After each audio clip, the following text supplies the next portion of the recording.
What are you looking for in a volunteer? The right attitude, the work attitude really, because we can't babysit the person. When people come for a week, we babysit them. We make sure that we dot our I's and cross our T's and make sure that everything that they need is sorted out.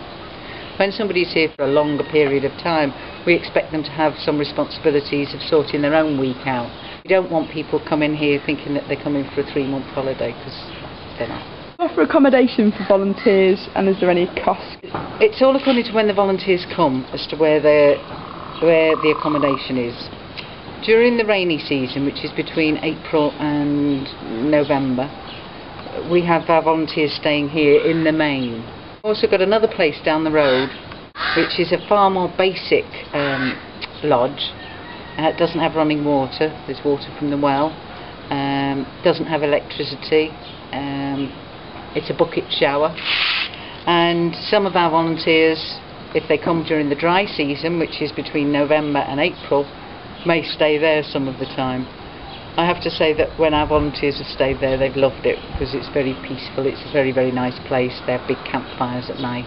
We usually charge £175, and that includes all food, all the water you can drink, and picking you up from the airport, setting up voluntary opportunities. We will also take you out a bit so that you get to see what Gambia's about really, but we'll get you a bike or show you the footpaths to walk whereby you experience Gambia on the ground sort of thing.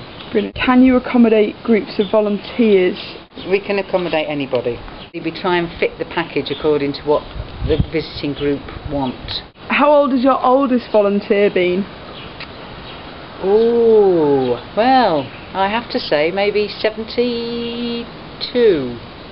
Wow. And that was old Papa from the Netherlands, who had raised money to make some school furniture, and came here and was working with the joiner to make the school furniture. Asked me for my youngest volunteer. Who's your youngest volunteer? 11.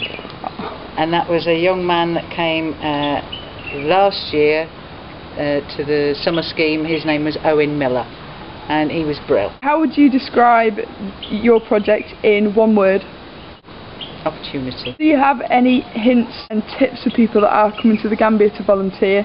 This can include any tips on currency, on visas. We have a whole book that I've now been working on, hot off the press, and within that book it has all of those things that you just said. It also gives a rundown of experiences from previous volunteers, what they've done, what they've achieved.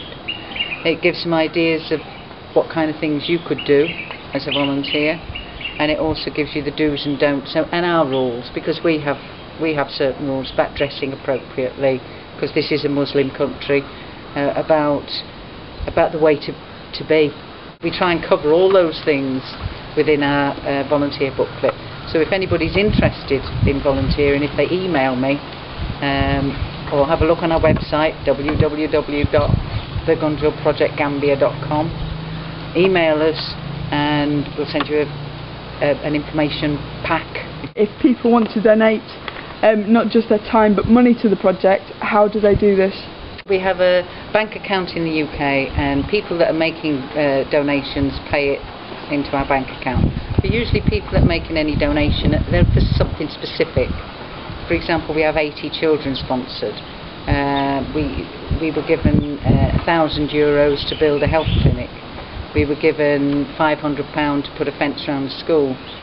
But it would be far better to come yourself really and have a look and see where it is you want to spend your money.